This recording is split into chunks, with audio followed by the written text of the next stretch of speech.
Hello, everyone, and welcome to episode 11. We are diving into all things about intermittent fasting. But first, we wanted to take a minute and say thank you to all of you. We just hit 5,000 downloads. Woo! We are so excited, so flattered, and just touched that we have so many we have such a committed community who are following along each and every episode with us in this journey and really growing together in the information that we're learning and sharing. And we just can't wait to keep going. So thank you all so much. Seeing that this morning was just the most exciting thing for both Jilly and I. Our like text chain back and forth with just like all the like the wheeze and like, the yays yes. and the all the squeaks. So excited. All right. So with that, we like to kind of in our episodes, we're really trying to reach out to you all in the Instagram community to get some insight into some of the upcoming episodes, from our Q&A episodes to today, our fasting episode. And we asked our Instagram audience a poll actually about intermittent fasting to kind of get some insight into where you all are. And what was amazing is there's so much feedback that both Jilly and I got of like, you guys are so smart and like well up in terms of like the ins and outs of fasting. But we definitely got some of the responses also that were a little bit more of sometimes what we see in kind of like popular media. So we wanted to share a couple of those with you because this is really what we see reflected in popular media that misses a lot of the nuances. So some of the responses that we got was that intermittent fasting is only eating for certain hours of the day, like 12 to 7 p.m. That's a really long fast. Or you stop eating at 7 p.m. and you wait until 10 a.m. the next morning for a long fast, or to break the fast. Again, that's a long fast. Another that we kind of loved in a heartbreaking way is my doctor told me to do intermittent fasting for weight loss and insulin. Ugh. The heartbreaking part of that is probably like that's where the conversation between the doctor and the client like ended. You know, it's just like do intermittent fasting and like we'll see you in 6 months or a year, with no guidance to like the nuances for this person or the background of, you know, what's going on in their other areas of their health. And the last and probably the most popular definition of intermittent fasting is not eating until lunch. Probably what we hear most often. Absolutely. I feel like these are the things that we're seeing in practice when clients come to us and they're engaging in intermittent fasting. So some of these things that Abby's bringing up, and to just really kind of call out what we are seeing, with clients, but really what's being spread by popular media and with diet culture messaging when it comes to fasting. Really, we're seeing these things being talked about or promoted as a rigid diet or a plan that involves, restricting your food intake or fasting for prolonged periods of time. And I want to emphasize that we see these things approached with that rigidity, right? So that's a really important piece of this. More often than not, we see people also kind of arbitrarily skipping breakfast and kind of labeling that as, intermittent fasting, or prolonging their overnight fast and, delaying eating until way later in the day with, the idea that it's sort of like the longer the better, which, we're going to talk about why that isn't the case today. But that's kind of what we're seeing in terms of what popular media, what diet culture is, kind of telling us about intermittent fasting and how people are receiving that and trying to, implement fasting in their day-to-day life. So fasting is really being treated like a diet. So similar to the keto diet, the Atkins diet, any, diet, the paleo diet that you can think of where people are, following these time-restricted eating plans in a way that becomes very emotionally charged and that, you're either doing it or you're not doing it. You're, on track or you're off track with fasting. And You'll also hear a lot of arguments in popular media from, people that are recommending fasting because our prehistoric ancestors fasted for days, for weeks. And, we want to eat like our ancestors do. So these are the things that we're consuming. And in reality, intermittent fasting is, in fact, a strategy or a tool that does involve, alternating periods of eating or periods of fasting. And periods of fasting, rather. But notice that in the way that I just described fasting, I very intentionally use the words strategy and tool. So this means that with intermittent fasting, you are, kind of deliberately or consciously making strategic decisions about when you are eating, when you are giving your body a rest, based off what's appropriate for you. There are many, many different types of fasting, despite most people thinking that, skipping breakfast just automatically means you're intermittent fasting. Some of the most common forms of intermittent fasting that have been studied include time-restricted eating, which most commonly involves a 16-8 or a 24 pattern of eating in terms of fasting for 16 hours and limiting your eating window to 8 hours. So you're limiting your eating and you're prolonging that fast over an extended period of time. We also have alternate day fasting, which involves fasting or a restricted caloric intake every other day. And we also have the 5-2 approach or method, which is going to involve fasting for non-consecutive days of the week while kind of regular food intake and consumption happens, 5 days of the week, and then the fasting takes place 2 days of the week. So those are some common approaches that you'll see in research that you're here talked about. And then we also have circadian fasting, which Abby and I talked a lot about on the podcast, where we dove into circadian rhythms and aligning your pattern of eating with your circadian rhythm, which we'll touch on a little bit more today. But generally, those are kind of the different approaches. And the reason I'm mentioning these is to highlight that fasting doesn't mean one thing.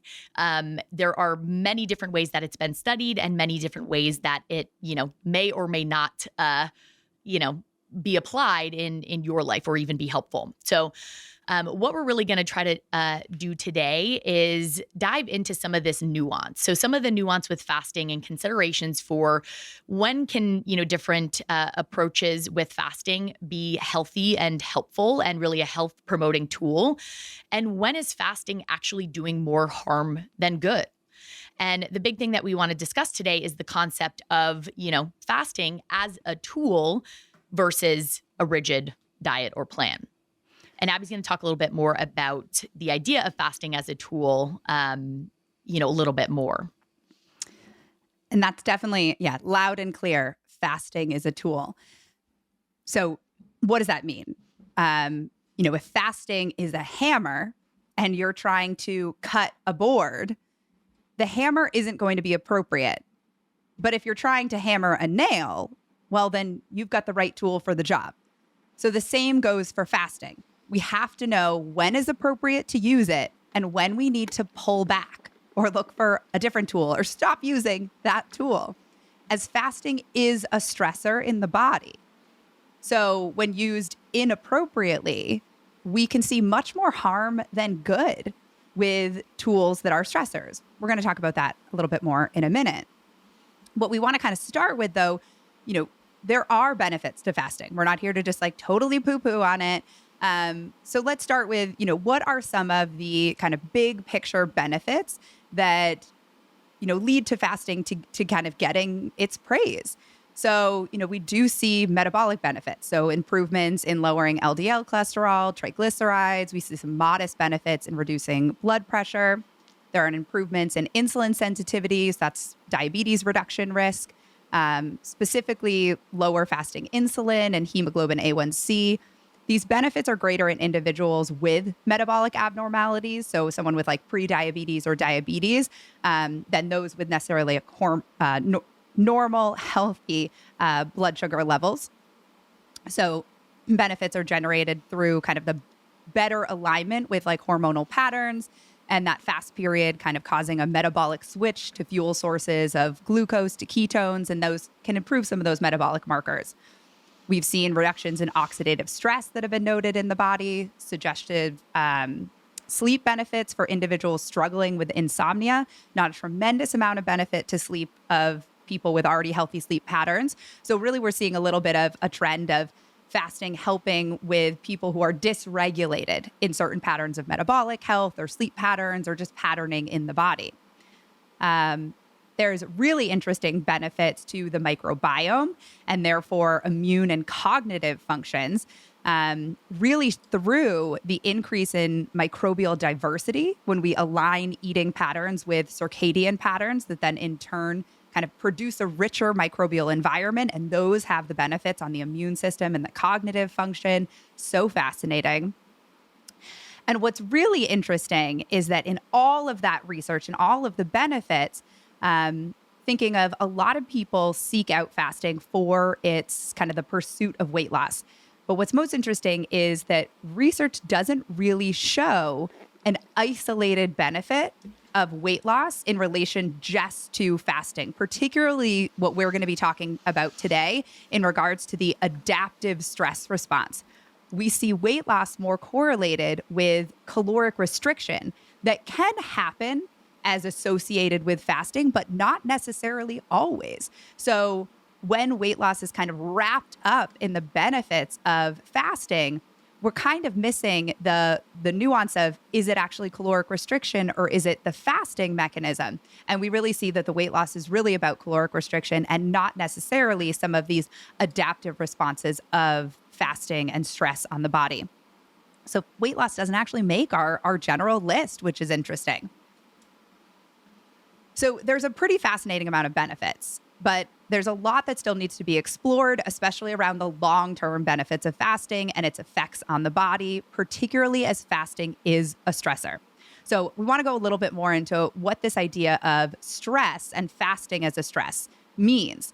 So we want to introduce a term that fasting is a hormetic stress on the body. So hormetic stress is when there is a mild short-term stress placed on the body that's met with a positive adaptive defense response that improves the body's resilience to stress. So intermittent fasting is a hormetic stress on the body when practiced appropriately. So we get a positive response.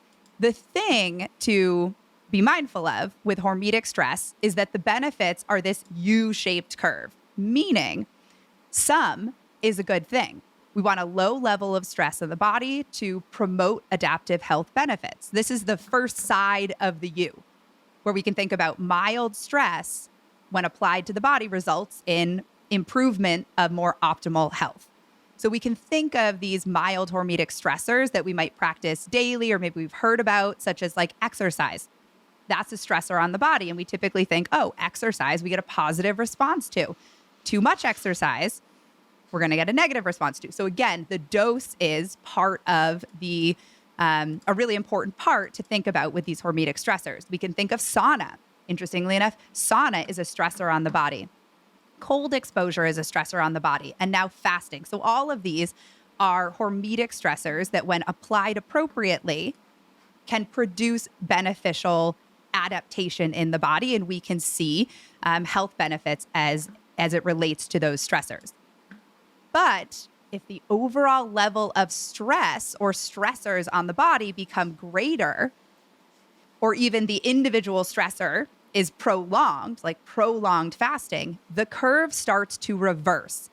And with that increased stress comes increased damage and aging as those adaptations become overwhelmed. And what was once a beneficial stressor now becomes a toxic stress. So that's the other side of the U curve. Now we're going up and we're getting further away from any positive health adaptations. And we're actually now starting to see damage and breakdown.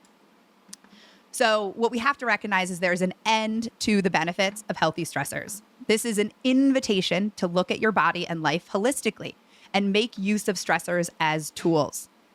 There are times when we will work appropriately and times when we have to change the tools or pause the tools to better support our holistic whole body health. So what we see when fasting or stress tools such as exercise are overused and abused, this is especially seen in women, We see things like hypothyroid, fatigue, weight gain or weight loss resistance, menstrual irregularities, impacts on fertility. We're going to go into a little more deep depth on those in a minute. So we must use stress tools like fasting with wisdom, as they are powerful and can have very different effects on the body between men and women. So this sometimes is why we can hear from clients like, my husband or my boyfriend or my partner, has these huge benefits when we both started intermittent fasting or incorporating fasting, but I didn't. Or maybe I saw little to none, or maybe I saw some really ill health effects. And that's because there's a big difference when it comes to these stressors in the way that men's bodies and women's bodies respond. Jillie's going to take us a little deeper into the nuances between men and women in the fasting world. Yeah. And I love kind of talking about these differences between men and women, since they're just not talked about, in our culture, which does a big disservice to women. But just to kind of, reiterate what Abby's describing here with this whole kind of idea or concept of hormesis, when you're, using a stressor like fasting intentionally, you are kicking your body out of homeostasis. Essentially, you are intentionally, creating that imbalance. And ultimately the idea is that you are, going to improve that resilience. And by, pushing the body out of homeostasis, you're activating, mechanisms and signaling pathways that lead to all those benefits she described.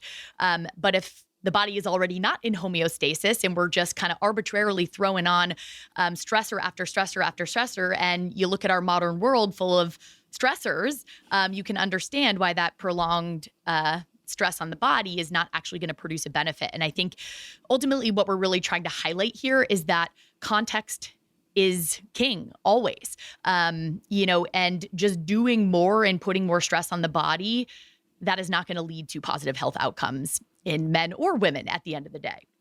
Yeah. And I think what's interesting in that you highlight is that piece of like, I feel like I hear a lot of people talk about intermittent fasting, like, oh my God, it's such a relief, like not to eat breakfast. Like, whew, like think of all the time I got back in my morning, because they're like running around like crazy people in the morning, like checking off all the boxes. Typically, I feel like I see this in my clients who are like moms or someone who has a really stressful job. And it's like a relief to like not have to eat because there's so much else on their plate in those morning times. And they're stressed. Like they're either, creating stress, like working out, or they're like running around trying to help everybody else in their life or get things organized or all this stuff. And it's just like stress on top of stress on top of stress.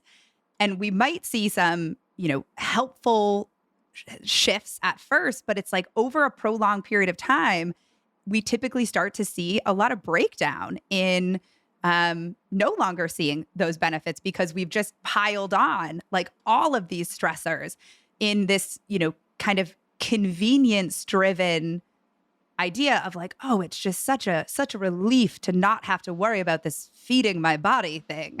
Yeah, 100%. And, I can totally understand why it would feel like a relief or an easy tool.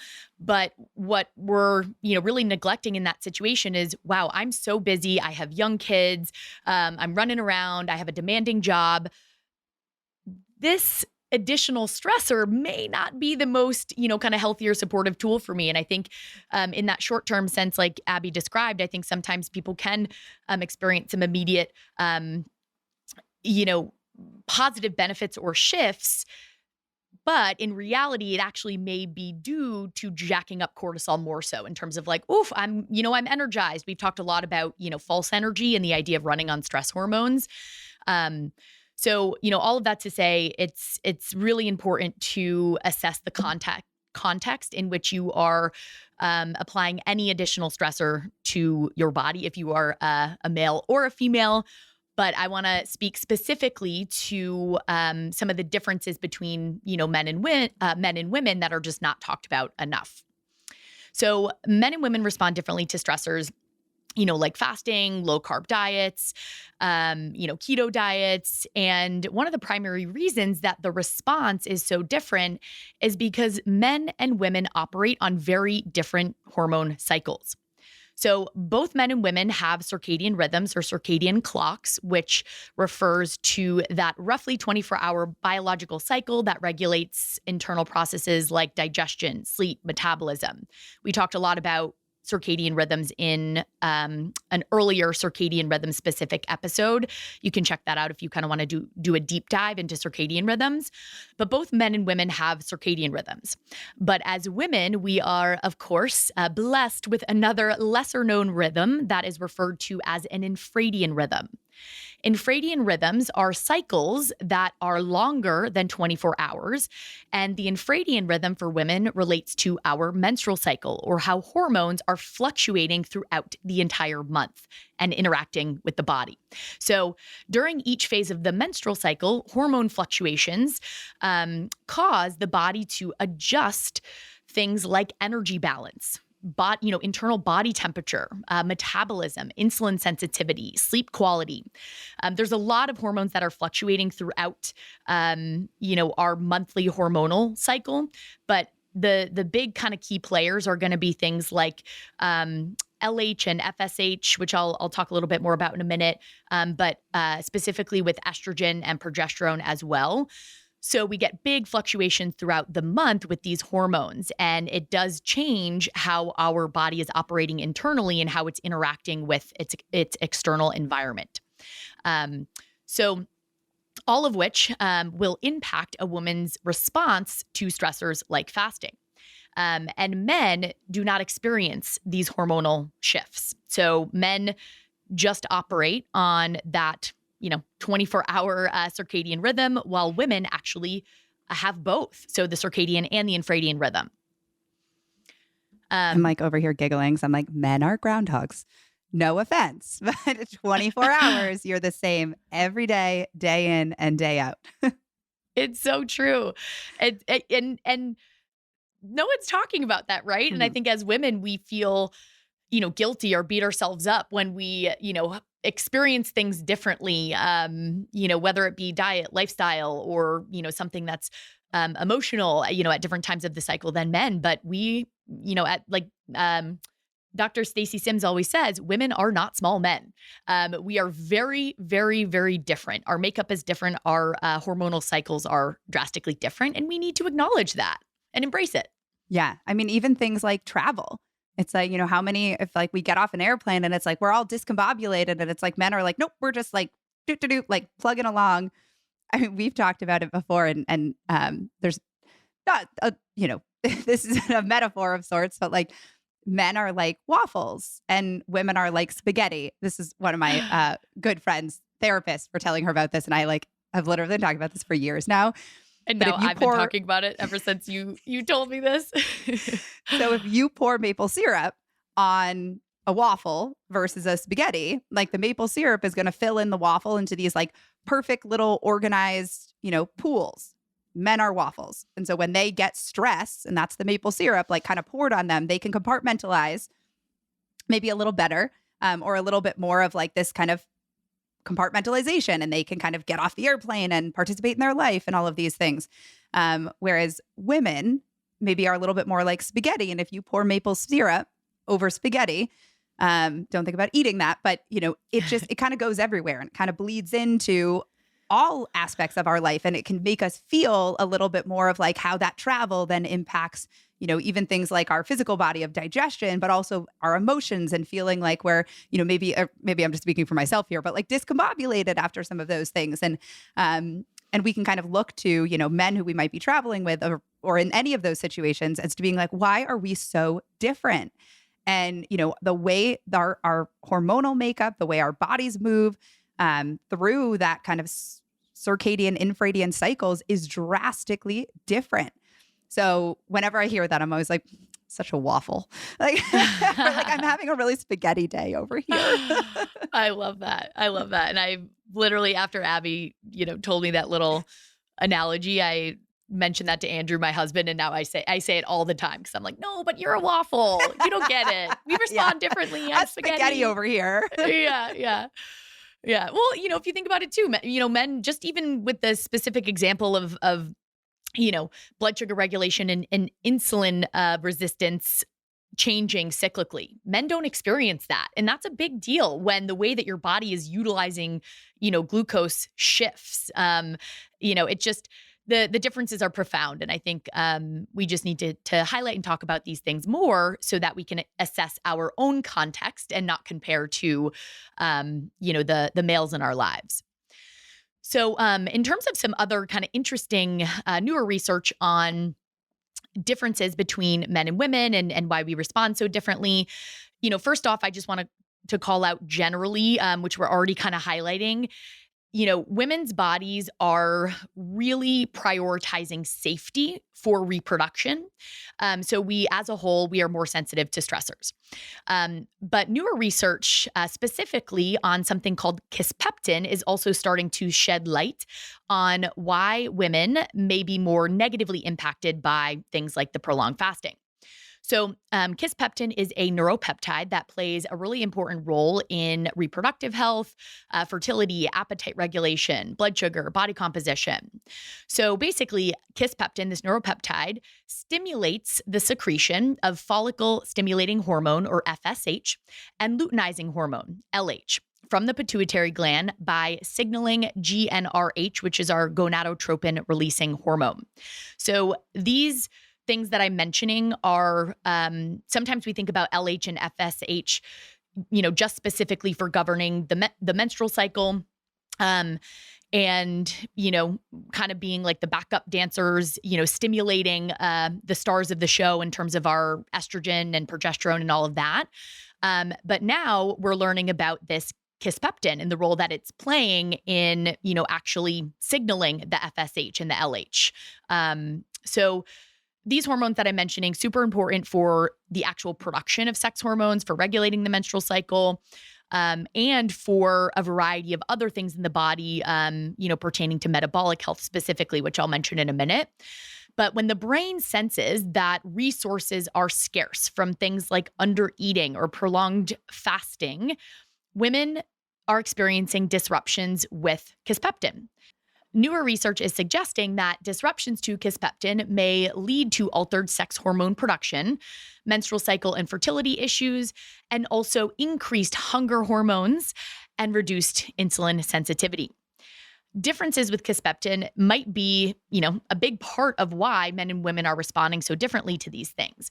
We definitely need more research here, but this is really, really interesting. And I think it's something that we should keep our eye on as more research, kind of continues to come out specifically around, this neuropeptide, since it really is, in terms of like the hierarchy of hormones and signaling from the brain, down to the rest of the body, this neuropeptide is a big deal. So because women have different hormonal cycles, they're also just very underrepresented in research. So there's not a lot of studies in general on women and fasting, or really women and nutrition and lifestyle interventions at the end of the day.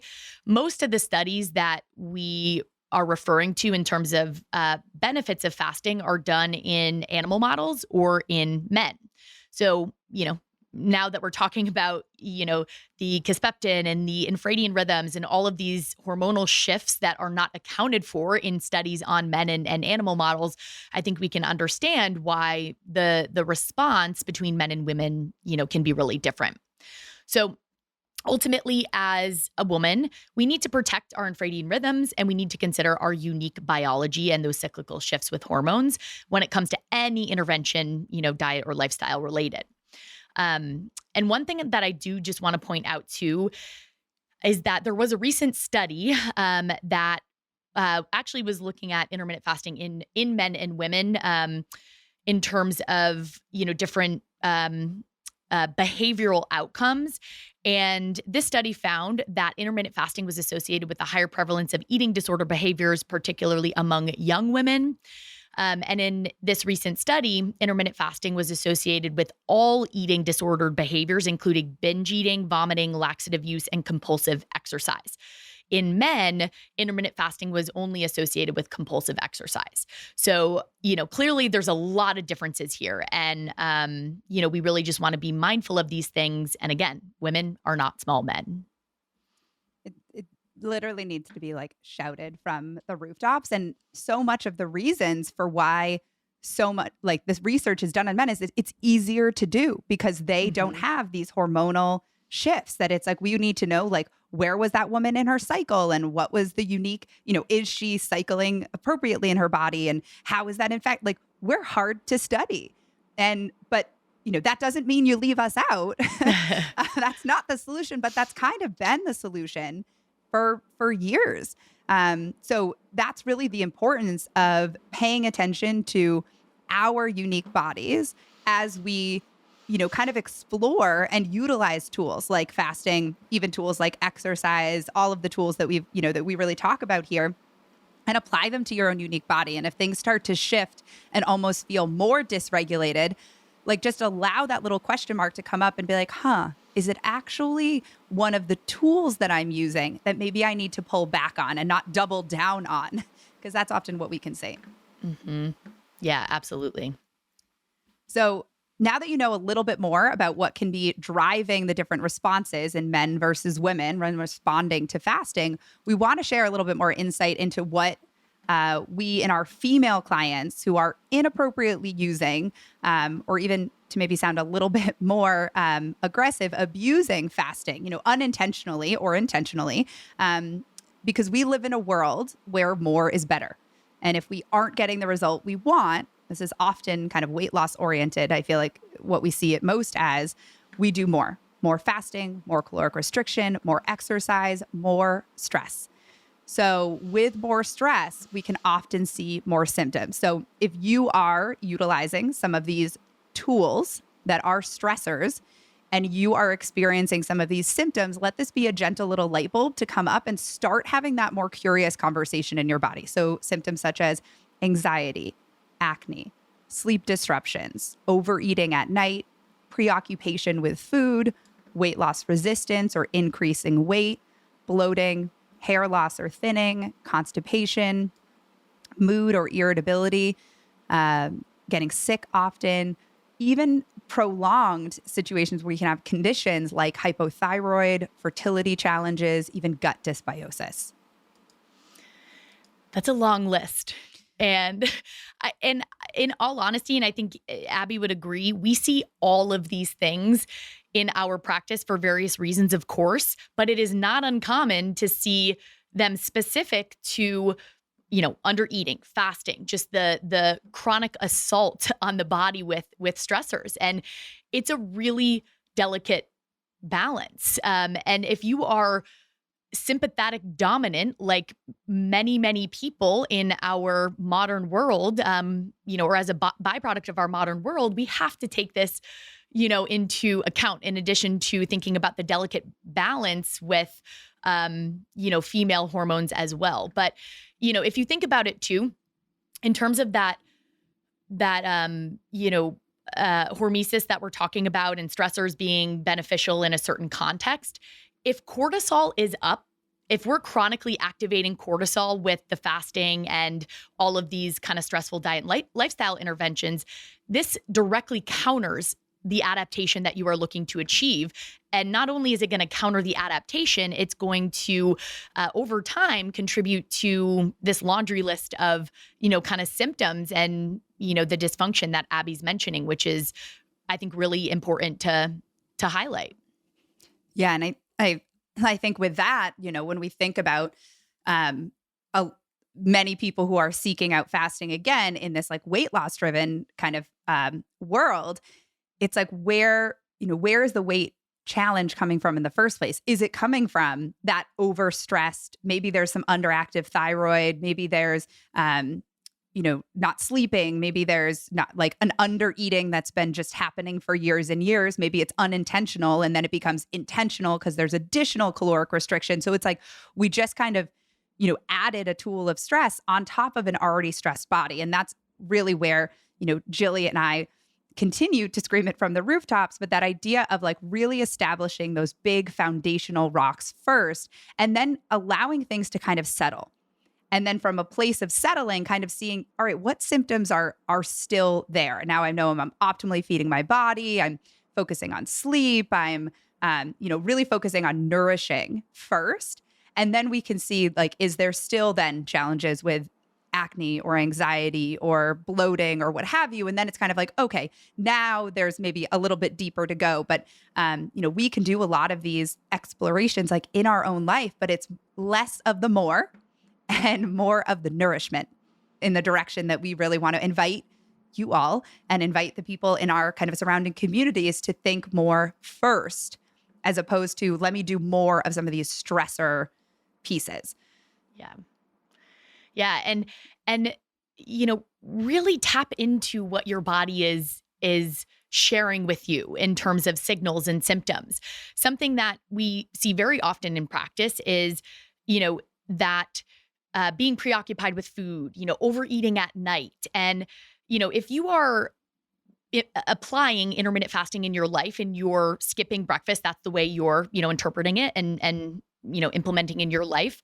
And then you're ravenous at the end of the day and, overeating and anxious and irritable and moody.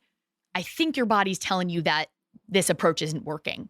So I think if we can tune in a little bit, we're probably going to get some good information from our body.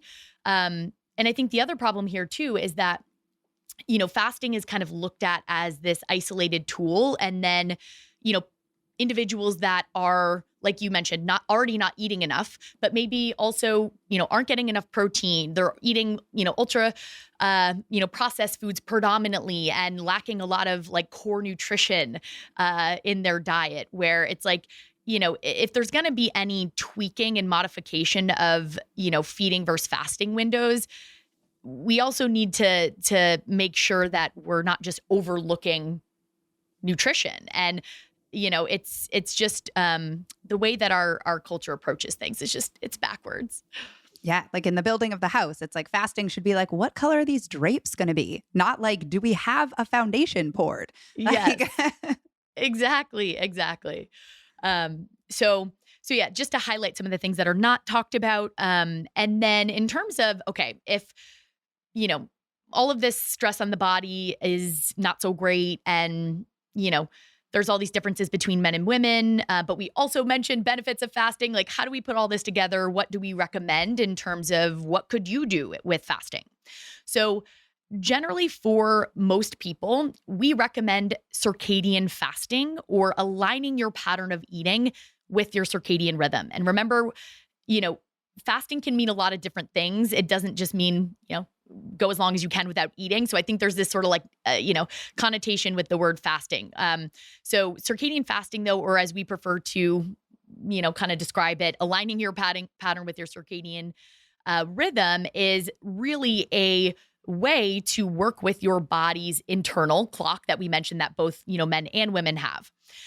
We discussed circadian fasting in a little bit of depth on the circadian rhythm episode specifically. So you can go back to listen to that, like I mentioned, but just to summarize what this would involve.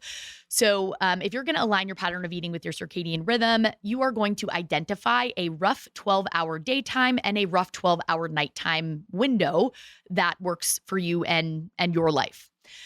Then we would aim to intentionally break your overnight fast with a well-rounded, nourishing meal within about 1 to 2 hours after waking.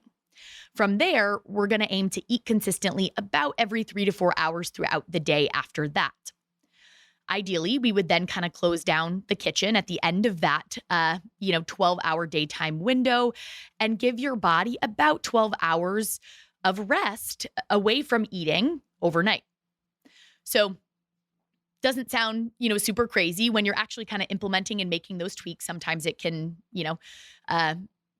be a little bit more complex in that there might be some things to play around with, or there might be things to consider with your own schedule.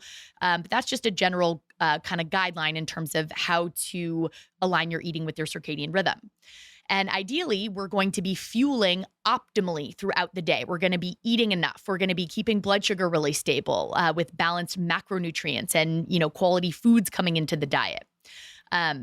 So it's not, again, just the timing of eating. It's also, what we are eating in order to be able to kind of even make that circadian fast, helpful and supportive.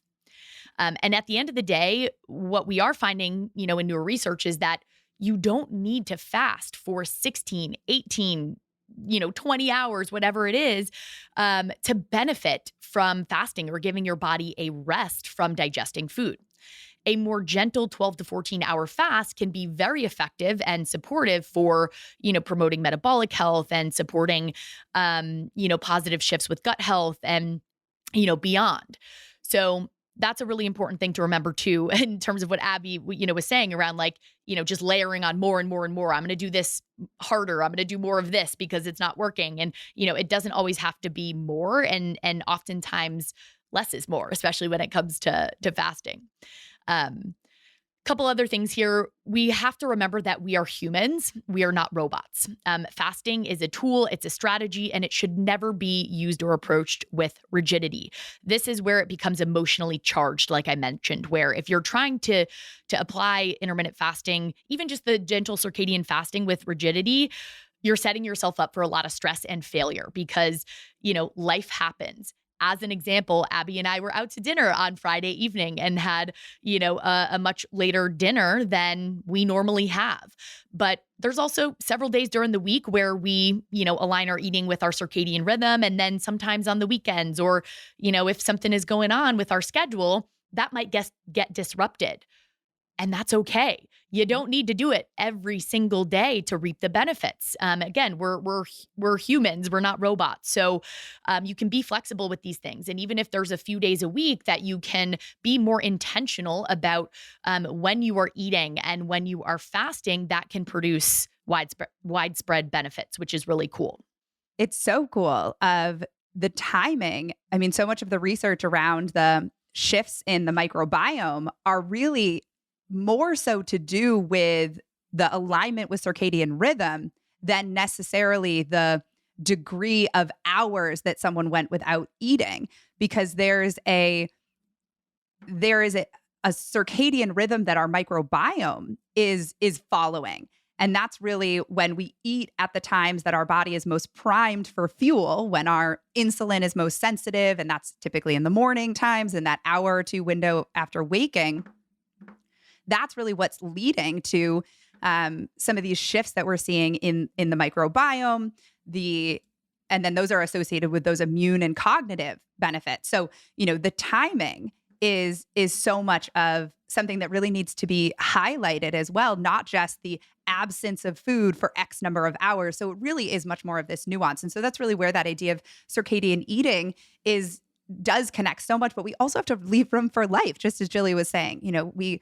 I think there's so much of living that, can be done when we have more flexibility, and really the idea of couple like that 80-20. It always sounds so simple and maybe overused, but I think there's so much richness to it because it really does allow this flexibility of eating a couple days a week where we might dysregulate our circadian rhythm. And then, 80% or 4 days of the week trying to say all right, let's, be in bed by X time and kind of really do the foundations.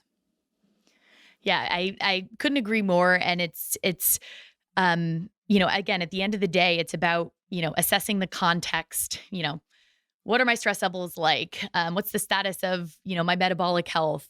What does my schedule in my life look like? How can I utilize these tools if it makes sense for me? And how can I do that in a way that is healthy and supportive and not just creating more stress in my life, which no one needs. Well, on the idea of stress, we couldn't end this episode without kind of bringing up a couple areas in popular media that we've been seeing some major red flags. Dare we say toxic popular media? I'm really running with this word toxic today. With especially around the idea of fasting. And we just want to directly address some of those. And the first is actually in the gut health world, especially around SIBO. So that's small intestinal bacterial overgrowth. And this is a very common microbial overgrowth that occurs in over 70% of people struggling with IBS. And part of the breakdown in this condition is an insult to the gut-brain connection involving the vagus nerve and something called the migrating motor complex, which is the self-cleaning mechanism of the gut, to say it simply. So without getting into too much detail in this episode, meal timing and periods of mild fasting are shown to help restore better patterning to gut motility, which is one area that needs to be focused on in kind of healing from conditions like SIBO. However, what we are seeing now is that people are doing so prolonged fast, even 24-hour fast, or they're living in this rigidity and this fear of eating outside of this like prescribed eating windows that's causing tremendous amounts of stress. It's breaking down their relationship with food. And it's even potentially exacerbating malnutrition, which also is a significant part of SIBO at its foundation. So to right the ship, if you are struggling with SIBO, a 12-hour overnight fast is plenty of time to optimally kind of remedy your gut-brain restoration. And if this is the only tool that you've been given by a provider, it might be time to look for another provider who is going to help you to get to the root cause and actually grow in greater connection to your body than further disrupt it. Because more stress on top of an already stressed body is certainly not going to be helpful. Another is that fasting has been touted as a health solution where you don't need to change what you eat. Jilly kind of hit on this earlier, but we wanted to call it out. And it's become this like get out of jail free card to ignore the massive amounts of research that we have around the importance of nutrition just because we see, maybe some movement in the scale by changing when we eat. So what we eat is still very important. Jilly hit on this earlier, but the ravenous at the end of the day, definitely listening to our body, and further fasting can dysregulate those hunger cues. So maybe we need to start feeding our body in the mornings so that we're not ravenous or really just obsessed with this kind of food later in the day. I feel like I hear from even just like people in my, everyday life, this like, I don't know why I'm hungry, or I don't know why I'm so hungry right now. They're like, I just ate. And it's like, well, it's 1 p.m. and you ate breakfast at 9 a.m. Like, I think this is a normal time to eat is usually like my response. I kind of like look at my watch and like think about when we ate, and I'm like, no, that's a normal time to eat. Like the idea of like when we feel hunger, we're like mad at it. We're like, oh, like body, like how dare you could be hungry? Like you don't have a reason to be hungry. Like I didn't work out hard, or I didn't do something with which you deserve to like express hunger. Even if it is like, oh, I ate like an hour ago. Like, why am I hungry again? It's like, maybe take a minute to be like, all right, maybe I didn't eat enough, or maybe I had enough protein or whatever. But it's like, oh, body, okay, you hungry? Like, I'm going to feed you is like the response that we like really should be emphasizing. But I hear that all the time. I hear that all the time as well. And it's like the only biological cue or signal that we try to ignore and avoid and get mad at ourselves for. And, something else that I'll hear alongside that is, oh, I don't eat breakfast because if I do, I'm hungry all day afterwards. And something I say to a lot of clients really early on in our work together is, experiencing consistent hunger is a good thing. Going all day without experiencing hunger cues is a big, major metabolic red flag in terms of, the body is in an adaptation compensation state because of how it is being fueled, which is a state that we don't want to be in when the body is, feels that energy is scarce and it's trying to conserve resources. Yeah. Those pieces of like, again, like this, we're mad when we feel hungry, where we don't like, we're trying to like suppress that. And the last one that we want to call out is, and this is like a newer one that we're seeing, is this obsession with overboard cycle syncing. So cycle syncing is an amazing tool, notice the word tool, to live in more alignment with the shifts that happen in our female hormones over the course of the month, infradian rhythm, as we now have that kind of vocab word to apply there, and how gently shifting our movement and our eating patterns can help to complement those shifts. But if your cycle syncing strategies are getting so detailed as to the exact little minutia of the foods that you're eating or how you're eating them and become a stressor, like you are missing the point and you're creating way more stress. And Jilly, I think this really got put on my radar the other day when you were telling me about like some ridiculous like TikTok on cycle syncing that you had seen. Like, what was that again? Yeah. So there's this, kind of whole craze on, TikTok and social media about cycle syncing and one, which makes my head spin, people using cycle syncing as a weight loss tool. And also, people talking about cycle syncing, influencers, people that have like no business kind of educating others on these things because they don't have an actual, kind of nutrition, health, science background. But, people promoting really, really kind of micro interventions with cycle syncing that are just not supported by research at all in terms of, adjusting the type of lettuce that you're eating based off where you're at in your cycle. And, just getting so zoomed in that it is likely going to create stress for a lot of people. And it's a miss in the forest for the trees type situation where,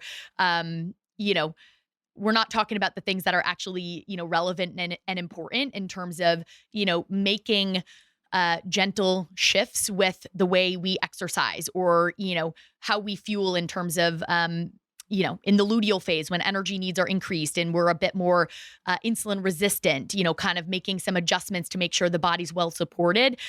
These TikTok videos are going far beyond that where there's going to be no benefit. And it is really just going to create more stress and confusion for women, which is just the last thing that we need. Yeah. And like, if I had to like sniff it out, I'm like, the weight loss world is behind that. It's like, what is always. Yeah. It always is when there is like an overemphasis on like these like tiny little micro things that, that then become like fears for people. It's like, well, if I don't do XYZ, I'm going to like throw off my hormones and lead my body to like gain all of this weight and all of these things that this catastrophic thinking that whether, we're actively having those thoughts or it's just this, like, it just creates more of rigidity. And we're missing that it's like cycle syncing is an amazing tool to be in alignment with your body. Again, not something that you're using to like fight against it, to keep it in this tiny little box that we must have it operate within. So that is our, view for bringing that up. And we'll definitely be going more into like cycle syncing in a future episode. So, we will help to provide you those tools because they're beautiful. But if you are going overboard, we invite you to pull it back a little bit. Yeah, exactly. And just be careful who you're getting, information and advice from. And, social media can be great in a lot of ways, but we have to remember that, we are unique individuals. Bioindividuality in the context of our own lives is what really matters most. And I think to really kind of bring everything together with this episode, to kind of leave you guys with a few just sort of final takeaways, we really want to redefine fasting here. And if you are experimenting with fasting and feeding windows, we recommend being very intentional about this. Reminder, fasting is a tool. It is a strategy and it should be used flexibly. It should not be treated like an emotionally charged diet. Most people are going to benefit from circadian fasting or that gentle, kind of 12-hour feeding and 12-hour fasting window. And it's really important, again, to remember that you do not need to fast for crazy amounts of time to reap the benefits that we're talking about with fasting and giving your body a rest from eating. Prolonged, repeated stress from anything, fasting included, is not going to be healthy or health promoting at the end of the day in any situation. So just to leave you with a few kind of takeaways as you move on from this episode and start to kind of assess and think about, how and when you're fueling your own body and, kind of applying these things in your life. All right, everybody. That's what we got for you on fasting. We hope that allows you to let your shoulders come out of your ears and have a little bit more perspective on fasting. And as as always, if there's any questions or feedback or things that you're wanting more support around, send us a message on Instagram. We'd love to hear. We'd love to make an episode about it. We'd love to connect. All right, everyone. Hope you have a wonderful rest of your week. See you in the next episode.